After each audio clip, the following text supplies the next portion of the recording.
شروع کرتا ہوں اللہ کے نام سے جو بڑا مہربان اور نہایت رحم کرنے والا ہے۔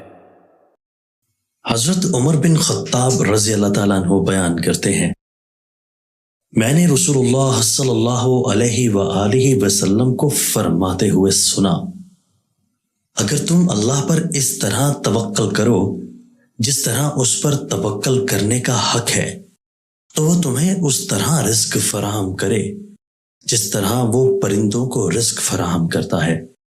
وہ صبح کے وقت بھوکے نکلتے ہیں اور شام کے وقت شکم سیر ہو کر واپس آتے ہیں۔ حضرت ابو ہریرہ رضی اللہ تعالیٰ عنہ بیان کرتے ہیں، رسول اللہ صلی اللہ علیہ وآلہ وسلم نے فرمایا، یقیناً اللہ تمہاری صورتوں اور اموال کو نہیں دیکھتا بلکہ وہ تمہارے دلوں اور اعمال کو دیکھتا ہے۔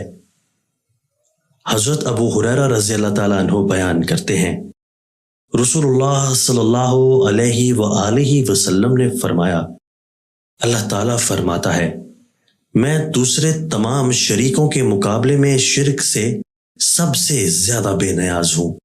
جو کوئی ایسا عمل کرے جس میں وہ میرے ساتھ میرے علاوہ کسی اور کو بھی شریک کرے تو میں اس کو اس کے شرک سمیت چھوڑ دیتا ہوں۔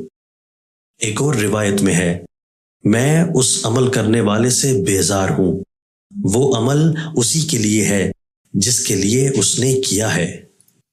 دوستو، اللہ تعالی ہمیں ان احادیث مبارکہ پر عمل کرنے اور اپنی زندگیوں کو سنوارنے کی توفیق عطا فرمائے۔